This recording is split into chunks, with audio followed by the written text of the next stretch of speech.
Yan po ating topic ngayong umaga. Good morning po sa inyong lahat na sumusubaybay sa ating YouTube channel at iba pang platform. Ngayong umaga, ito pong chapter 3 or part 3 ng ating topic na The Appointed Times. Opo, so puntan po na natin yung as a springboard natin ngayong umaga sa pag-aaral natin sa Isaiah 57. Let's go to Isaiah 57 at be ready sa ating mga Bibles para po sa ating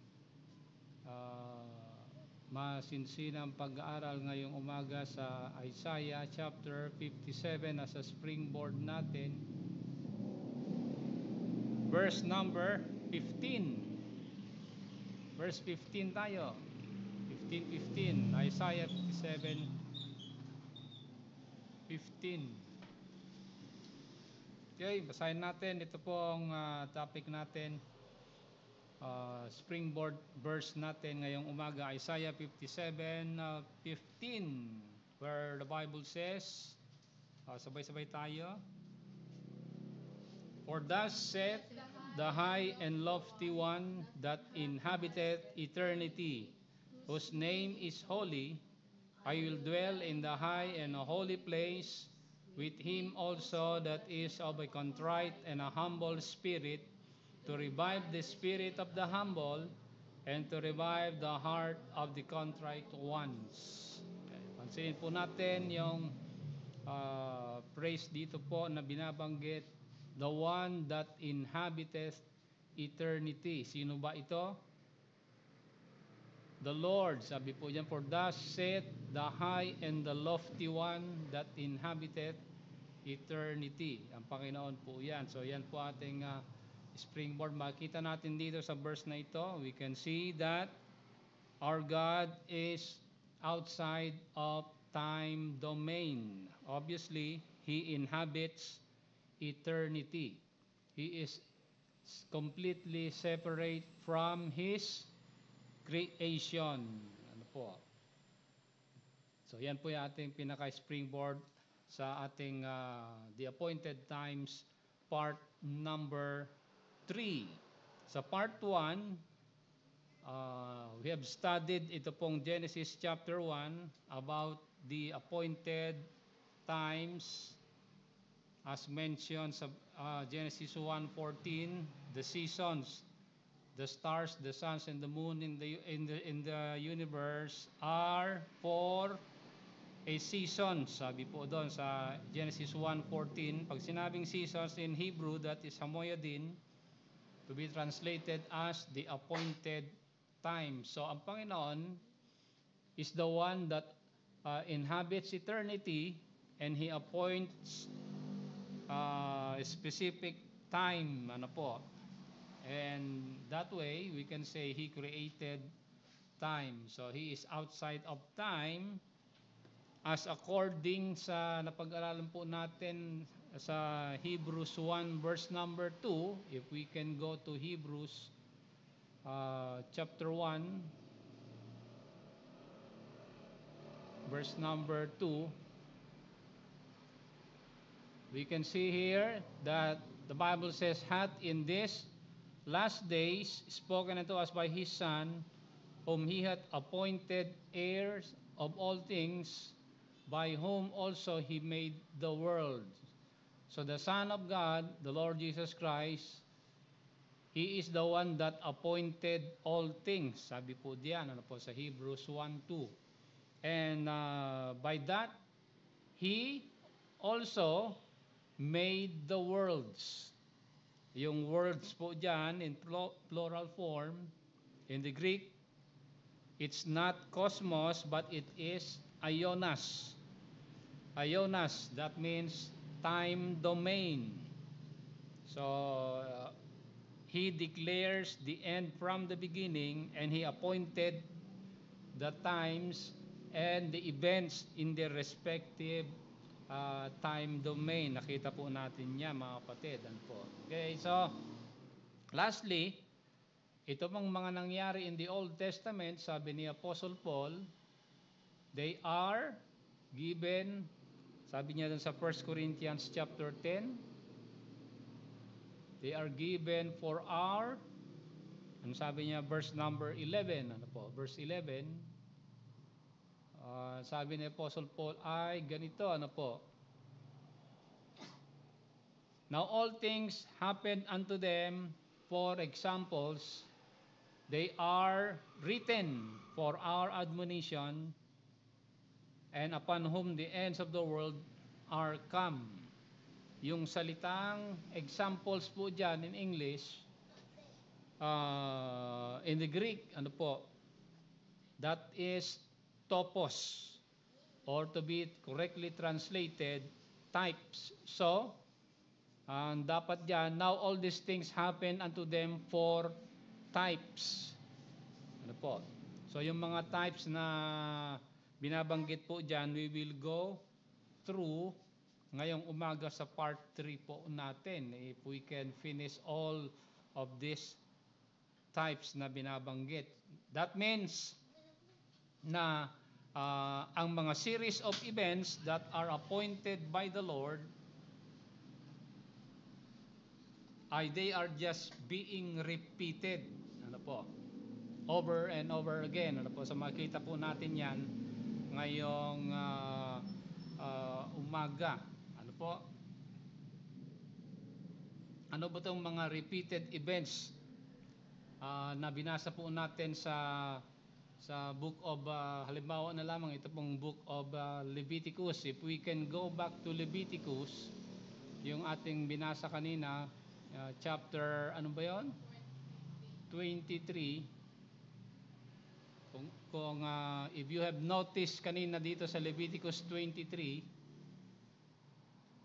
ano po, yung salitang 7, ilang beses binanggit yung 7 dito, the 7th day or the 7th month, okay, na binabanggit diyan sa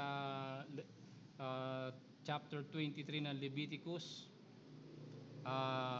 Binanggit po yan, if I'm not mistaken, 10 times. So ito po yung mga types o that coincides to a repeated events in history, and they are repeated. Paano po sila repeated ay we will go through ngayong umaga. But anyway, yung mga sevens in the Bible, itong tinatawag na heptadic structures of the Bible, ito po yung one kind of signature ng Panginoon in the entire Bible. Ano po? We can say that the Bible is written and authored by the Lord if we will observe ito pong heptadic structures of the Bible, because there are 600 verses in the entire Bible, ano po, proclaiming or talking about itong mga sevens in the entire Bible. Some of them are overt, some are structural. Itong Leviticus 23, structural sevens yan. Some are hidden. Ano po?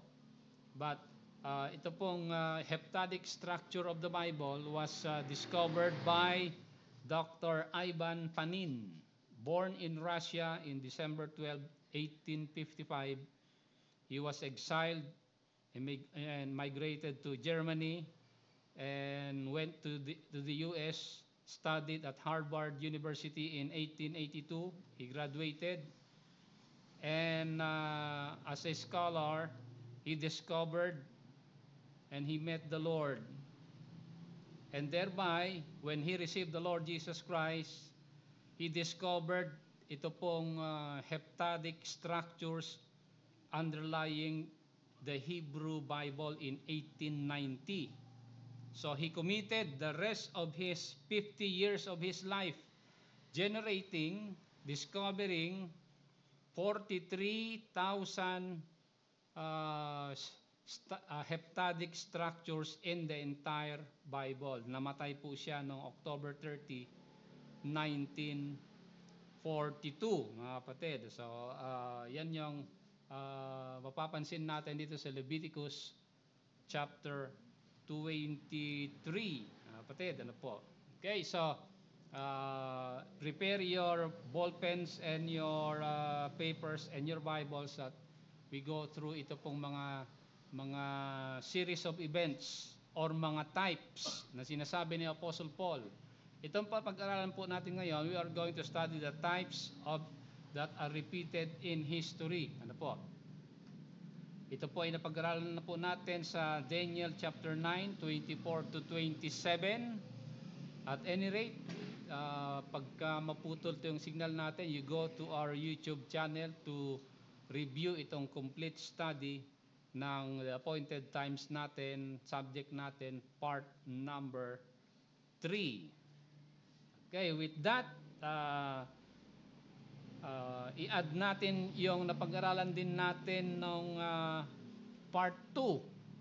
Sa part 2, nakita natin sa Genesis chapter number 6, ano po, verse number 3, sabi diyan, and the Lord said, my spirit shall not always strive with man. Now take note, the Lord is addressing the whole human race here, not only a particular being, not only Noah or Adam or Seth or anybody else, but he is addressing the entire human race when he said, my spirit shall not always strive with man, for he is also flesh, yet his days shall be 120 years. Ito po, yan yung binanggit niya sa Genesis 6 verse number 3. We have also established in part 2 na ito pong years po dito na binabanggit is not just an ordinary year.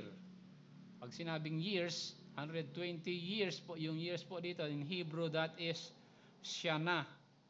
Shana, it means in English, a revolution of time. A revolution of time, so 120 set of revolution of time. So 120 repeated events in history. Outline po yan sa entire Bible. Ano po? Nakita po natin yan sa Daniel chapter 9. Pag-aaral po natin ng 70 years na binabanggit po doon ni Daniel. Ano po? Dalawang set of 70 years doon sa Daniel 9. Ano po? Concerning Israel and concerning the Gentile nations. So, 120 revolution of time. So, ibig sabihin po niyan, one year po dito, a year, if itong year na to speaks about Shana, Shana is in Hebrew, that is 49 years. So, 120 times 49. Yan daw po ang lifespan ng human race. Counting from Adam,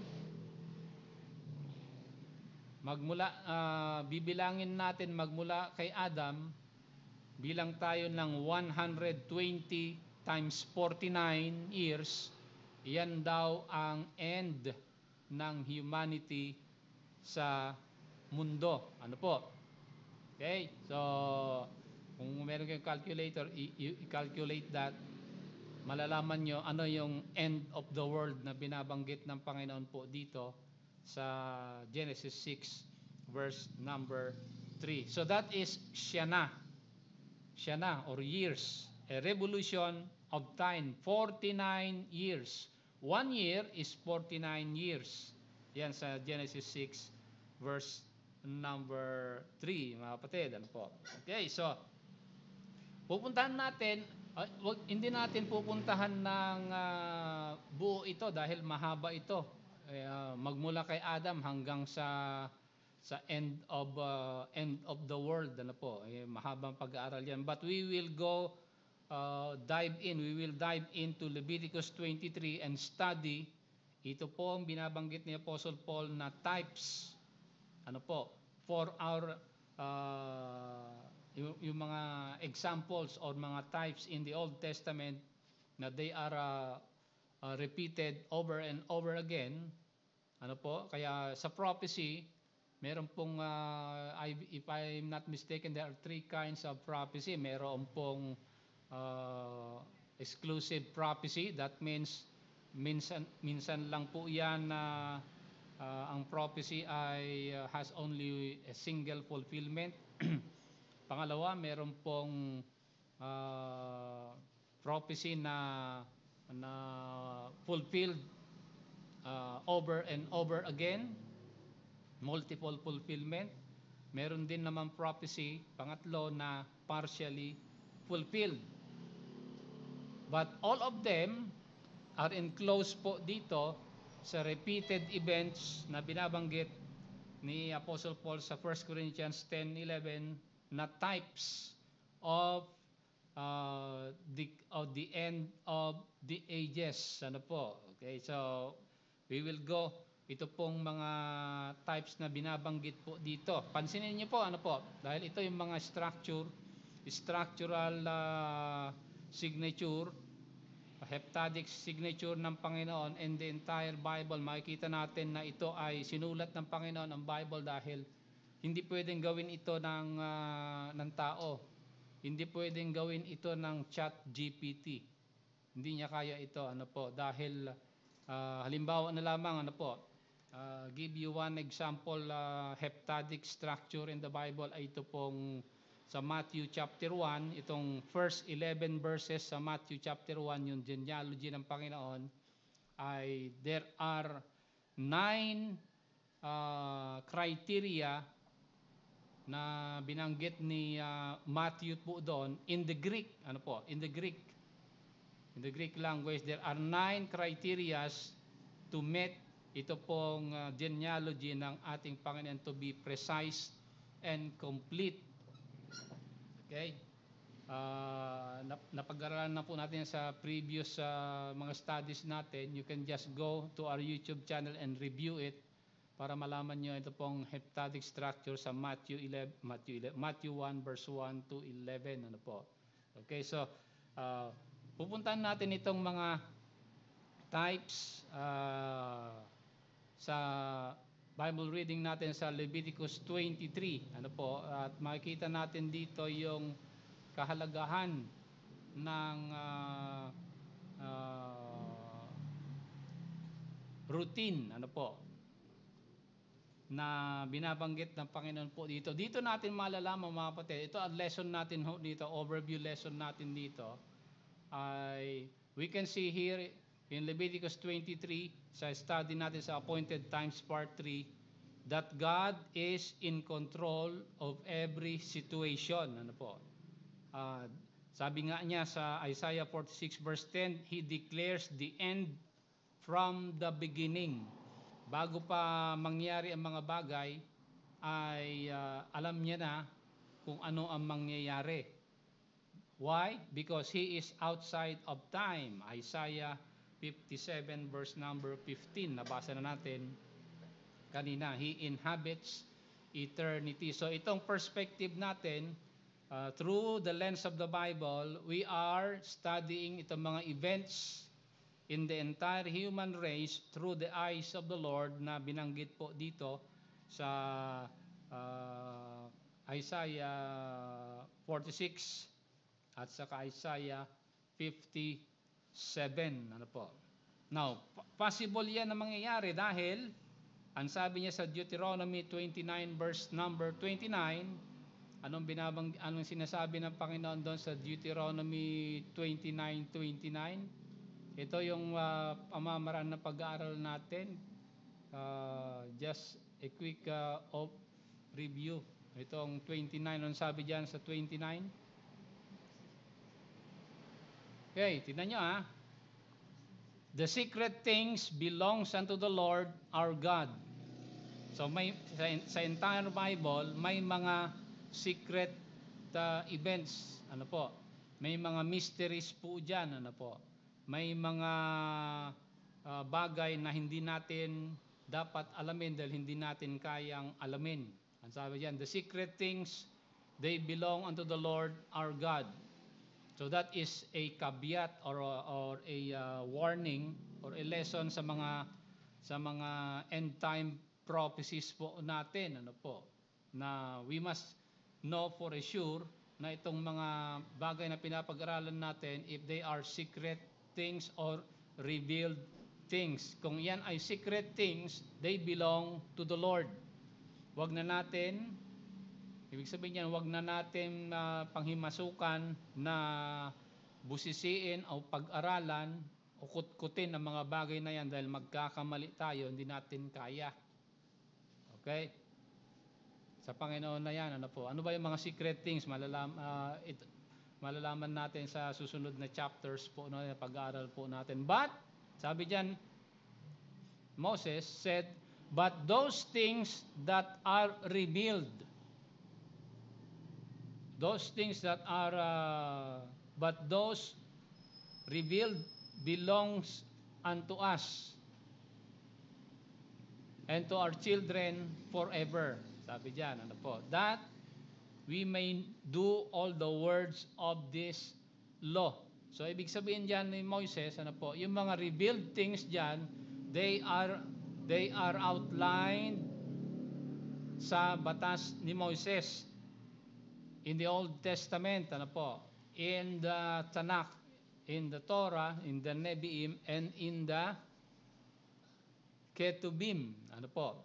Okay, they are revealed in the Old Testament. So, ito nasa Old Testament tayo sa pag-aaral natin sa aklat ng Leviticus 23. So, yan yung pupuntahan natin ngayong umaga, ano po, sa Leviticus 23. Okay. So, ilang beses binanggit yung salitang sevens dito sa 23? 10 times. If I'm not mistaken, review nyo na lang, ano po, dahil ito po yung heptadic signature ng Panginoon sa Bible, ano po. Okay, if you are fond with mathematics and numbers, not numerology, malalaman nyo na ang Bible ay sinulat ng Panginoon dahil itong mga bagay na ito ay hindi pwedeng isulat ng mga ordinaryong tao, mga kapatid. Okay, so puntahan natin, ano po. There are 7, tignan nyo ha, ito pong mga events ito sa Leviticus 23, they are patterned doon po sa part 1 po natin sa creation period natin, ano po. Anong sinabi po doon sa creation period? 6 days God made the heavens and the earth, and on the 7th day He rested. Sabi po doon, ano po. Okay? So, the 7th day completes the creation period. Nakita po natin yan sa Genesis chapter 1. Ano po? So, pagdating ng 7th day, ang sabi po doon, declaration sa Genesis chapter number 2, verse 1 to 3, God ended His work. That means He completed the work of creation na binabanggit po doon, mga kapatid. Ano po? Okay? So, yan po yung foundation, ito pong Leviticus 23. 7 days, ano po? This is not a study honoring yung statement of faith ng SDAs or mga Seventh-day Adventists, ano po. Hindi yon ang ating tinatahak ngayong umaga. We are just studying at plain view ito pong salita ng Panginoon, observing ito pong eclectic version of study of the Scripture. So, less dyan ang philosophy, more on theonomy or the Word of God ruling dito po sa affairs of men. Ano po. Okay, so yan ang foundation dito pong Leviticus 23. It was patterned after Genesis chapter 1. Kasi nandun sa Genesis chapter 1 yung binabanggit na appointed times. Verse 14. So itong Leviticus 23 was patterned doon sa creation period. On the 6 days, God made the heaven and the earth. On the seventh, He rested. That means on the seventh day, everything is completed, the work of creation. Ano po? And He honored the seventh day. Nung sinabi ng Panginoon kay Moises na sa Exodus chapter 20,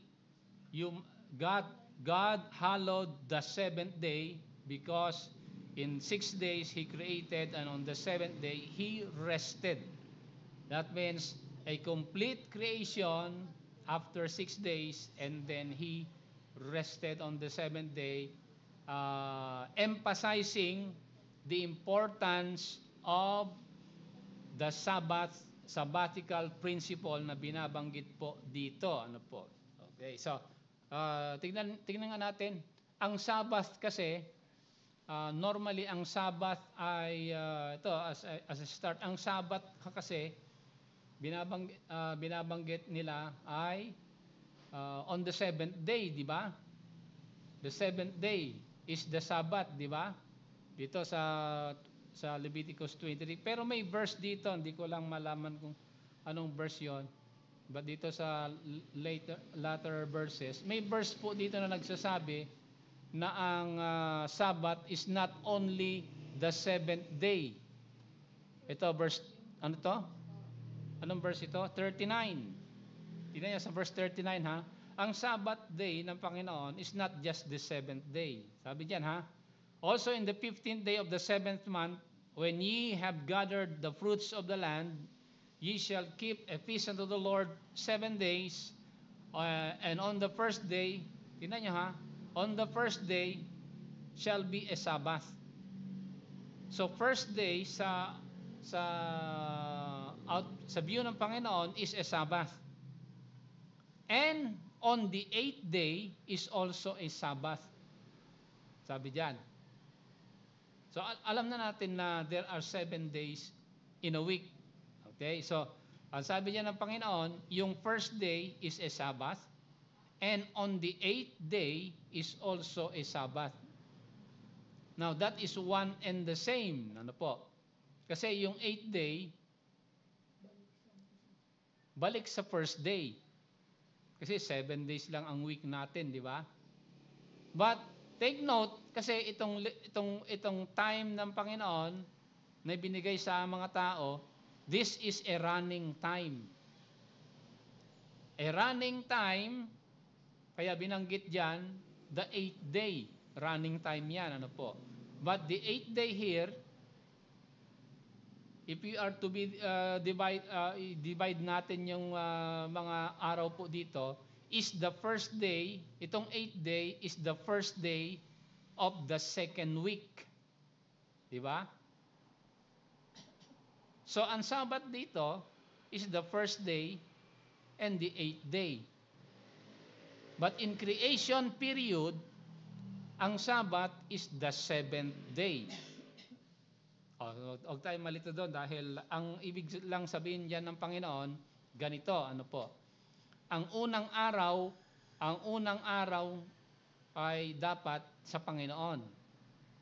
The first day of the week, the first day of the month, kahit na nga sa mga alagang mga hayop, ibon, baka, kambing, kalabaw, lahat ng unang anak, sabi diyan ng Panginoon, lahat ng una, pati sa tao, ano ho, lahat ng mga panganay ay dapat sa Panginoon, sabi niya sa bansang Israel, ano po. So the same thing pagdating po sa possession natin, sa possession natin, lahat ng unang bagay ay sa kanya. Ibig sabihin,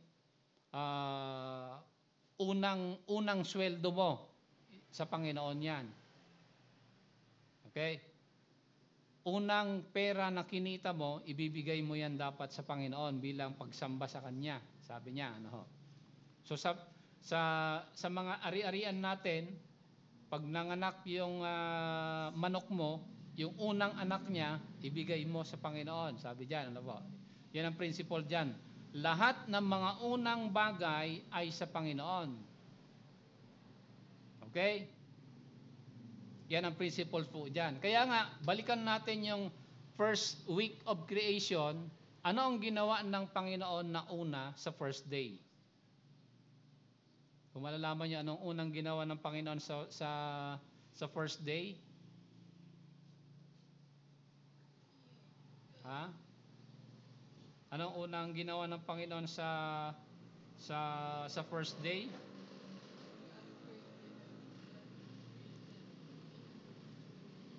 Oh, isip-isip. Anong unang ginawa ng Panginoon sa first day? Genesis 1 verse number 5. Anong sabi sa Genesis 1 verse number 5? Ha? Sabi diyan ay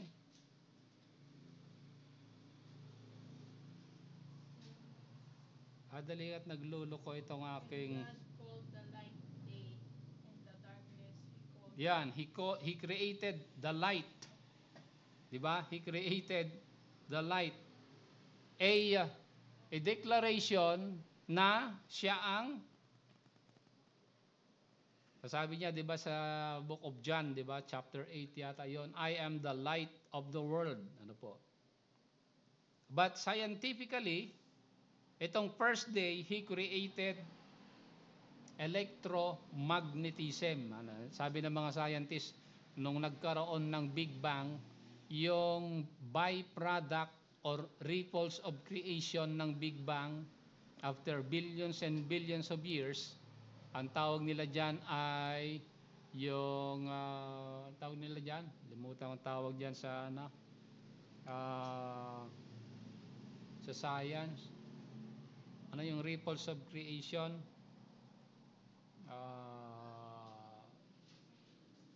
but anyway, kahalintulad yan ng electromagnetism. Ano po, hindi ko lang maalala yung term nila. Ano po, first day, he created the light. Okay? That means out of order, he employ electromagnetism that can control and direct and create all things, ano po, through electromagnetism.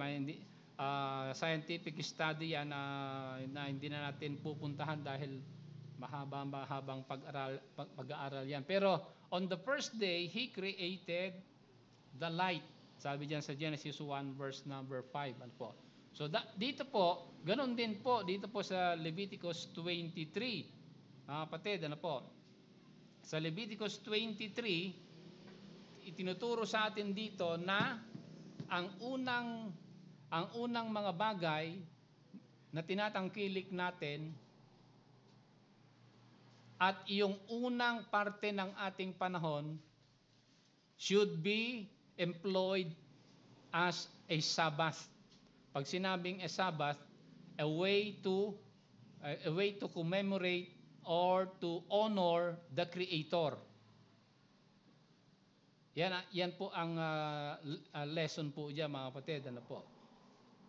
Kaya the first day is a Sabbath, sabi diyan sa verse number 39, Leviticus 23, and on the 8th day shall be a Sabbath also. Sabi diyan, ano po? So, hindi lang the 7th day ang Sabbath, but the first day and the 8th day, but the first day of the week, ano po, is a Sabbath. A commemoration of the greatness of the Lord. Sabi po diyan, mga kapatid, ano po, the first day. Init. Okay?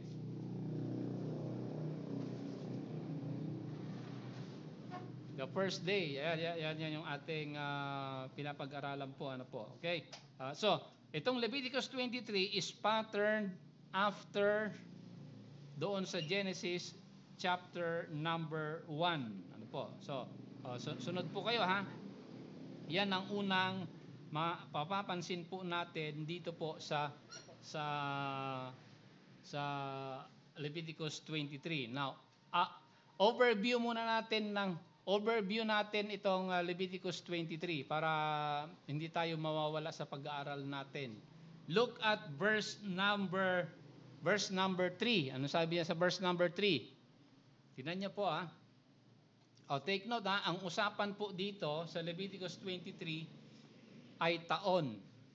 Taon ang pinapag-usapan dito at yung coverage po nito ay taon. So, yung isang taon ay hihimay-himayin natin ano ba yung mga events sa isang buong taon sa Hebrew calendar. By the way, ang Hebrew calendar is 360 days. Okay, huwag kalimutan yan Sa Roman calendar, 365, di ba? Sa Hebrew calendar, 360 lamang. Ano po? 360. Pero ang Hebrew calendar, nauna yan sa Roman calendar, syempre, ng 3,000 years. So, wag alisin yan sa kaisipan dahil magugulo tayo kapag hindi natin malaman yung mga bagay-bagay. So, ang usapan dito, pag-usapan natin yung taon muna. Sa verse number 3, ano sabi diyan sa verse number 3? Verse number 3, basahin natin. 6 days, ano sabi diyan? 6 days shall work be done. So magtatrabaho ang tao 6 na araw. But on the 7th day is a Sabbath of rest, a holy convocation. You shall do no work therein. It is the Sabbath of the Lord in all your dwellings. Ano po? Tingnan nyo Sabi po dito, kahit saan man kayo mapunta, dapat ito ang inyong obserbahan, sabi ng Panginoon. So, sa buong taon, ilan ang Sabado sa buong taon? Ilan ang Sabado sa buong 360 days? Sa atin, sa Roman calendar, ilan ang linggo sa isang taon? Di naman yata kayo nag-iisip Ilan ang linggo sa isang taon sa Roman calendar? Hindi Kulang-kulang naman ang inyong calendar. Ano magiging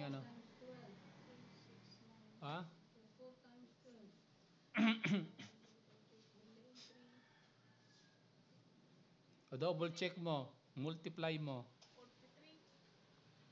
365, you divide by 7. Yun, malalaman mo. Di ba? So, dito po sa Hebrew calendar, sabi kong kung ilan ang Sabbath sa isang taon, there are 52 Sabbaths. Verse 3 yan Verse 3, verse 41, ang sabi sa verse 41 also, ang sabi sa verse 41, and ye shall keep the feast unto the Lord 7 days in the year. It shall be a statute forever for your generation. You shall celebrate it on the 7th month. And 43, that your generations may know that I made the children of Israel to dwell in booths when I brought them out of the land of Egypt. I am the Lord your God. So, itong every Sabbath na ginagawa ng nation of Israel is a commemoration of the greatness of the Lord. Tied yan sa creation period. Ano po? Kaya unang araw natin dapat ay nagpapasalamat tayo sa Panginoon. Ano po? Yan ang ibig sabihin po niyan. Ano po? Yung unang araw sa linggo, ipagkakaloob mo yan sa pagpapasalamat sa Panginoon. Ano po? Okay. Pagpapasalamat yan hindi paghingi sa Panginoon. Hindi ka mananalangin sa Panginoon na hihingi ka ng gusto mo, Panginoon, pengi ng perang 1 milyon at Okay, hindi 'yon. Ang Ang ibig sabihin po niyan, an honor of the greatness of the Lord, the first day. Ano po, ibibigay natin yan sa Panginoon. Sabi po diyan, ano po. So, nalaman na natin kanina, ang Sabbath po dito sa 23 is the seventh day and also the first day of the week na puntahan na natin kanina. So, there are 52 Sabbaths in a year. Kaya 52, wag ka aalisin sa isipan niyan. 52 ha, 52. 52 Sabbaths. Okay, don't forget the number. Verse number 5. Anong sabi diyan? Sa verse number 5. Pangalawang event po dito sa verse number 5. Anong sabi diyan? In the 14th day of the first month at even is the Lord's Passover. Again, tingnan nyo ha.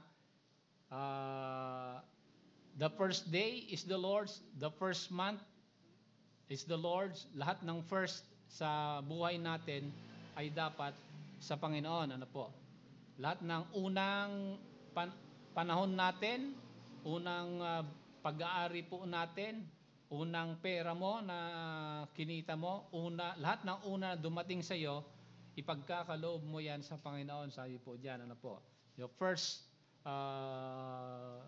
things. Ano po? Dito po. So second event dito, magkakaroon kayo ng ano sabi diyan sa pangalawang event po dito. Again, ito po ay ano ha? Ito po yung first month. First month ito. Kanina first day. Lahat ng first day. Ito naman yung mga first day, ano po? Pagkaraan ng pitong araw. Pagkaraan ng 7 araw, ano po? Kasi sa verse number 3, anong sabi diyan sa verse number 3? Ayan, 6 days, okay? Pagdating sa verse number 5, the 14th day of the first month. Ano po? So, ilan yan? Dalawang sevens. Ano po? Siyempre, 14th eh. Dalawang seventh. Ano ho? Again, mapansin nyo naman dito yung paulit-ulit dito yung sevens or seventh days, 7th months, 7th year, binabanggit yan.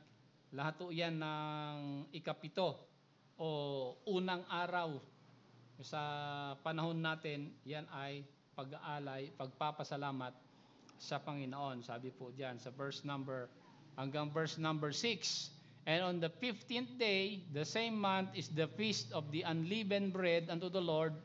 7 days you must eat unleavened bread. Ano po? So dito, ilan ito? Kanina 52.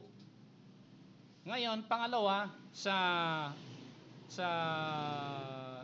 days of Passover, ilang araw itong Passover? Kung yung Sabbath ay 52 plus sa verse number 5 and 6 plus 7 days, di ba? Sabi diyan, 7 days of Passover. So ilan na tayo? 52 plus 7. Huwag kakalimutan ha. Huwag kakalimutan dahil outstanding itong papag-aralan natin maya-maya. Ano po? Ito-total mo natin yung mga event. Event number 3. Event number 1 ay mga Sabbath. Event number 2 ay Passover. Sabi sa verse number 6, di ba? After 7 days, pagkaraan sa 7 days, in the first day, ye shall have a holy convocation. Sabi diyan. So after 7 days after the day of Passover, okay, again sa verse number 15, kasi maraming mga occasion na binabanggit sa 7 days. Ano po? Sa 7 days na day of Passover, maraming feast po diyan. Ano po? For example, verse number 7, nandyan yung ano yan? Feast of the Sabbath. Okay? Verse 7. Sa verse number 8, nandyan yung feast, the 7th day, nandyan yung, ano ito? First day ay Sabbath. I'm sorry, 7th day, sa verse number 8 ba ito? The 7th day is also ay Sabbath, sabi po dyan, ano po. Pero pagdating sa 8th day, sabi sa verse number 11, ayan, pagdating sa 8th day, ano po, verse 11, anong gagawin dyan? Magkakaroon ng wave offering. Sa verse number 12, magkakaroon sila ng burnt offering. Sa verse number 13, magkakaroon sila ng drink offering.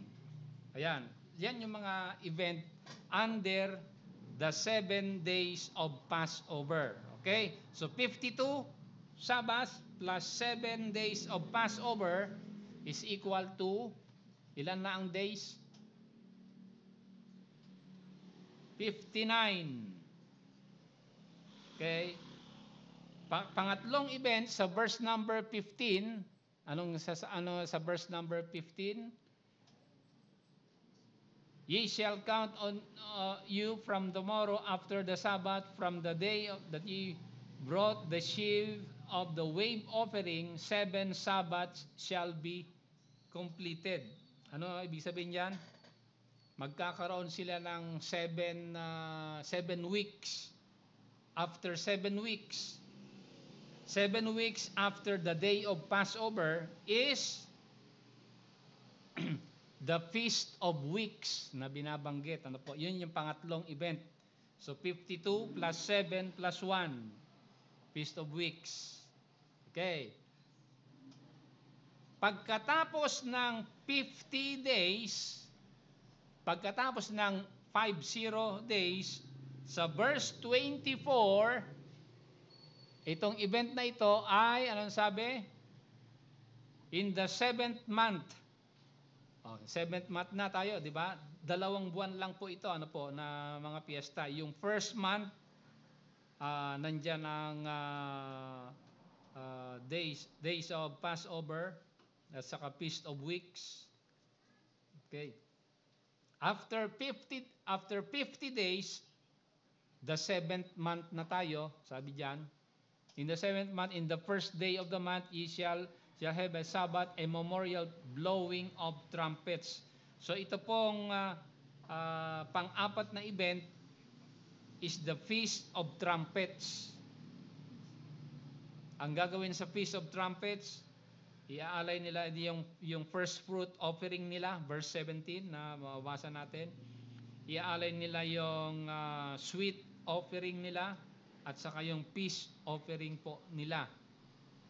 Yan yung pang-apat na event. 52 plus 7 plus 1 Feast of Weeks plus 1 Feast of 1 day of Feast of Trumpets sa verse 24. After 10 days ng 7th month, sa verse number 27, ang gagawin nila, sabi diyan, di ba? On the 10th day of the 7th month, there shall be a day of atonement. Ayan, ito yung panglimang piyesta po nila. Ang tawag po ng mga Hebrew diyan, Yom Kippur or Day of Atonement. Ano po? Okay, Yom Kippur. Yan po yung ito yung pinakabanal na araw sa mga Hudyo. Walang nagsarado lahat ng mga tindahan, nasa bahay lang sila. Wala silang ginagawa. Ito yung inanticipate ng mga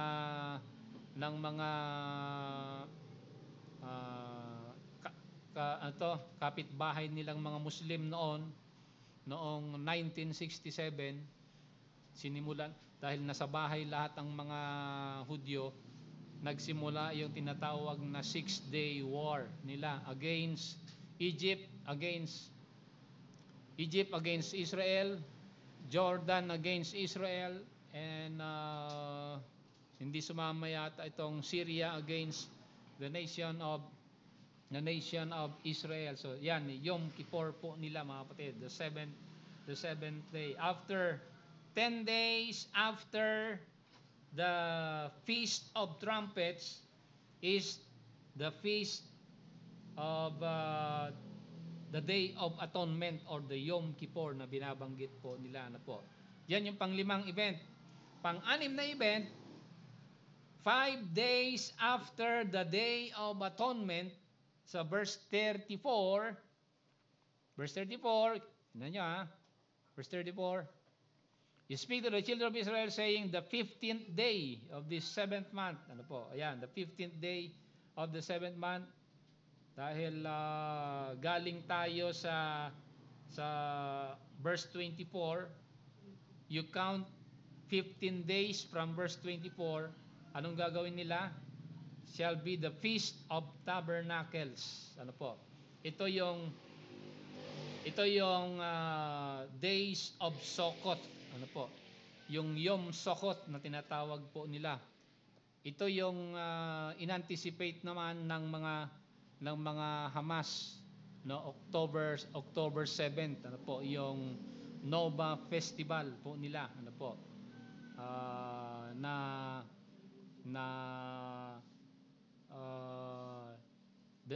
the nation of Israel did not observe this to the letter. Kaya nagalit ang Panginoon sa kanila.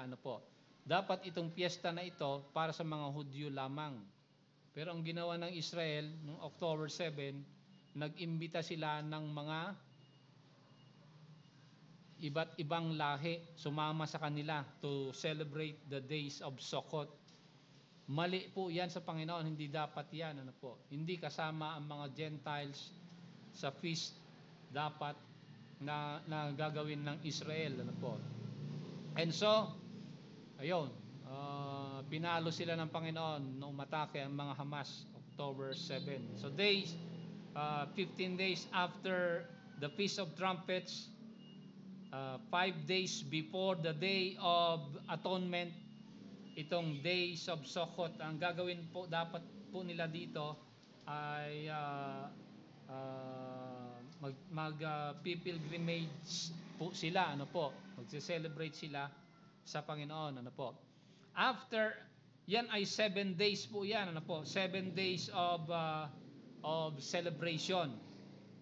So review natin, 52 Sabbath plus 7 Passover plus 1 Feast of the Weeks plus 1 Feast of Trumpets plus 1 day of Yom Kippur plus 7 days of days of Sukkot or Yom Sukkot, na tinatawag, or the Feast of tinatawag nilang Feast of Tabernacles, okay? 7 days yan. At yung pinakahuli sa verse 36, verse 36 tayo. Verse 36, anong sabi niya sa verse 36? 7 days ye shall offer an offering made by fire to the Lord on the 8th day. Okay, on the 8th day.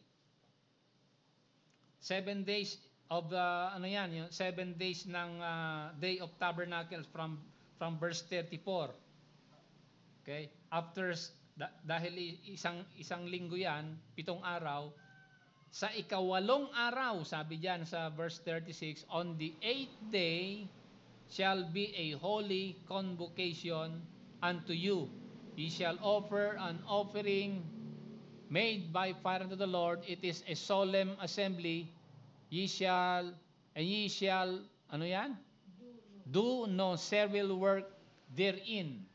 O, yon. Yan yung pangpito. Isang araw na day of assembly. Okay? So, ilang araw po lahat yan?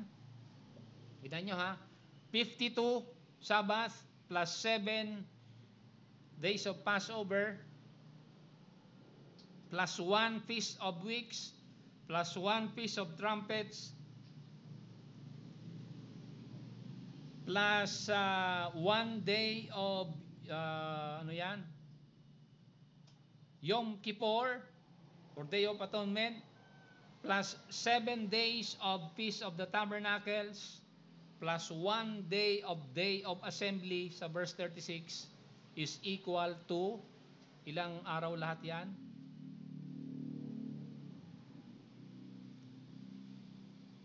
Ilang araw lahat? 70. Ang bagal naman ng computation. 70 days lahat po yan, mga kapatid. Ano po? 52 plus 7 plus 3 plus 8. 70. Okay, 70 days lahat yan. Ano po? O, tingnan nyo ha.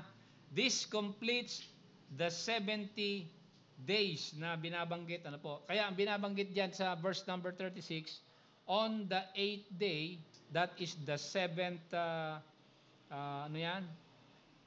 The 7 days, ano po? After 7 days after the days of Feast of the Tabernacles, on the 8th day, ang sabi diyan, di ba? Is the day of assembly. A complete achievement ng Feast of the Lord na inimplement po dito, implemented, outline dito po sa Leviticus number 23, mga kapatid. Ano po? So again, seven feast po yan, commemorating or observing the principles outlined sa Genesis chapter 1 na 7 days of creation. Anong ginawa ng Panginoon on the 7th day? He completed the work. Pagdating naman dito sa Leviticus 23, on the 8th day or on the 7th, pangpitong event ng feast ng Panginoon na tinuro sa nation of Israel is the day of assembly. Kaya pansinin niyo po ito, ano po? Mahalaga, dalawa po ito, ano po? Dalawa. Mahalaga ito dahil sa verse 36 binanggit diyan, this event is a holy convocation and it is a solemn assembly. Commemorating yung ginawa ng Panginoon sa day 7 sa week of creation. Okay? Tingnan nyo, sa first day ng creation, He created the light. Pero po dito sa Leviticus 23, every 7th day, you commemorate the Creator. Sabi diyan, ano po? Kaya meron silang 52 Sabbaths. Mga kapatid, ano po? At ang Sabbath na ito is not just the 7th day, but the first day. Outlining or magnifying yung sovereignty ng Panginoon at saka yung greatness niya nung ginawa niya yung electromagnetism that created everything in the universe sa first day. When He implement the principles or the law, when He created the law of electromagnetism, ano po, okay? Yun, yung microwave, na alala ko na, yung ripples ng Big Bang, yung microwave scene observed through electromagnetism, ano po, rippled throughout the universe yan. Proven na po yan ng mga astrophysicists and mga astronomical sciences, ano po. Okay, itong binanggit natin na ano yung ulit yon? Limutan ko.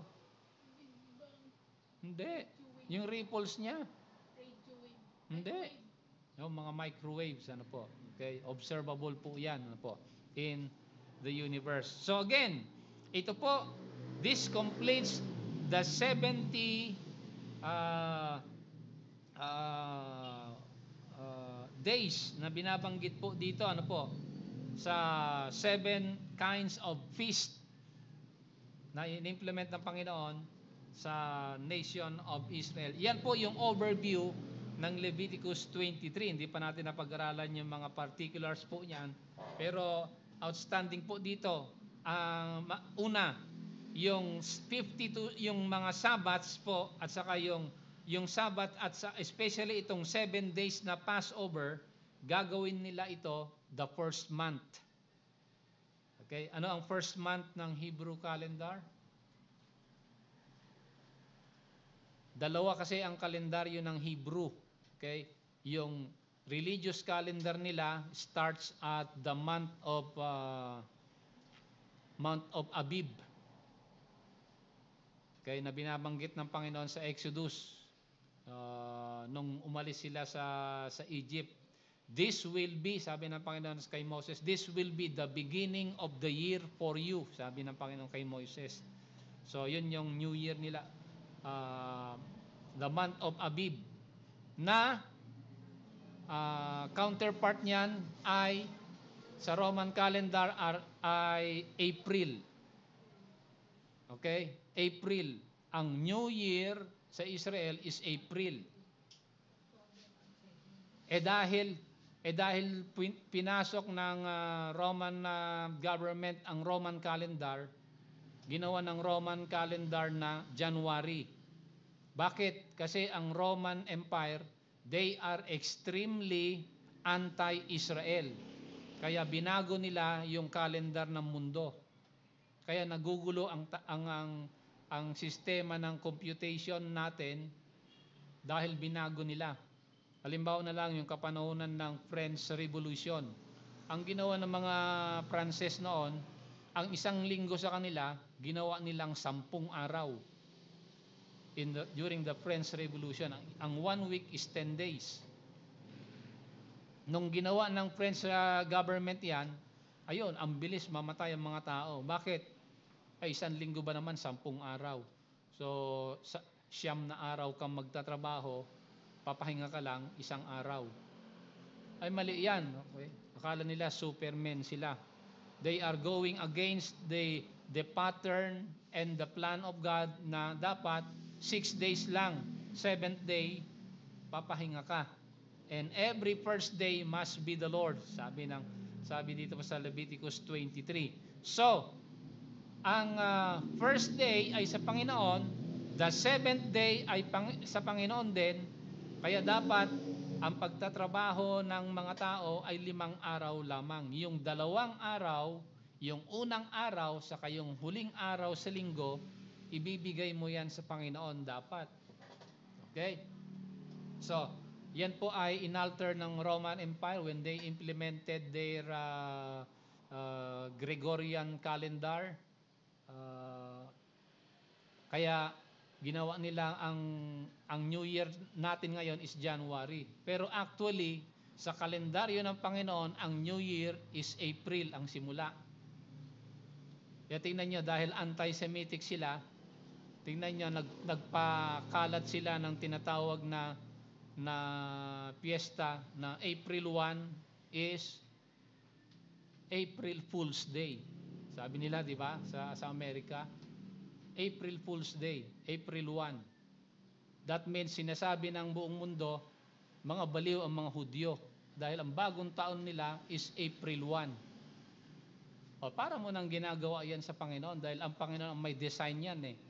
God had appointed the times sa Genesis chapter 1 verse 14 na days and months and years. Siya ang may akda niyan. Huwag mong babaguhin. Pag binago mo yan, magkakagulo ang buong mundo. At sure enough, nagkagulo tayo dahil man has altered the time domain na in-implement ng Panginoon.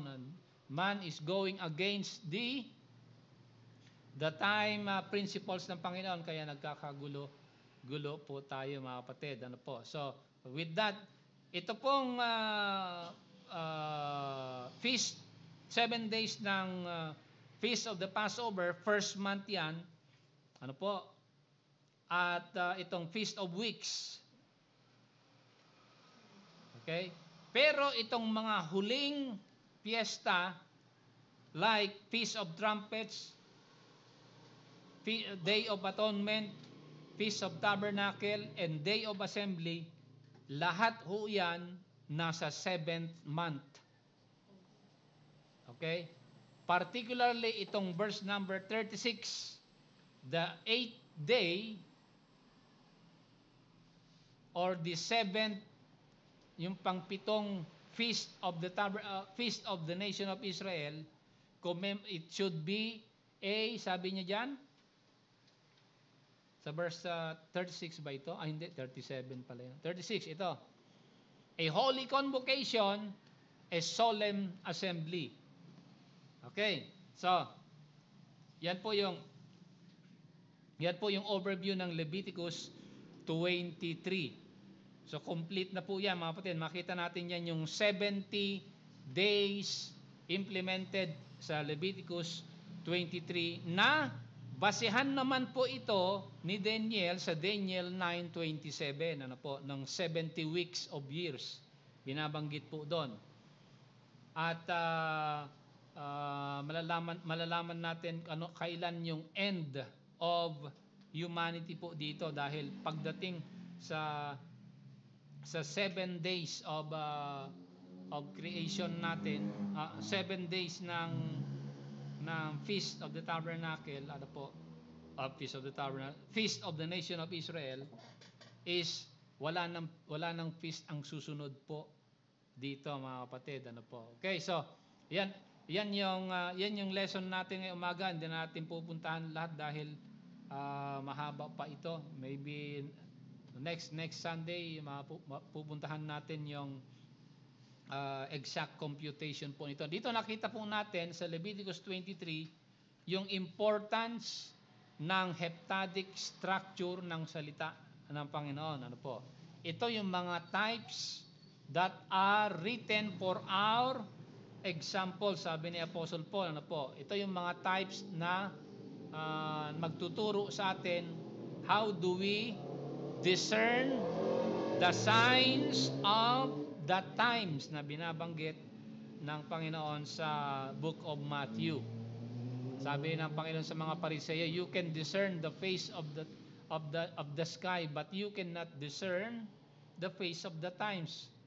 Na dapat yun ang uunahin nyo, sabi niya, mga kapatid. Ano po? Okay? So, diyan po magtatapos ang pag-aaral po natin pagdating sa God's appointed times, part number 3.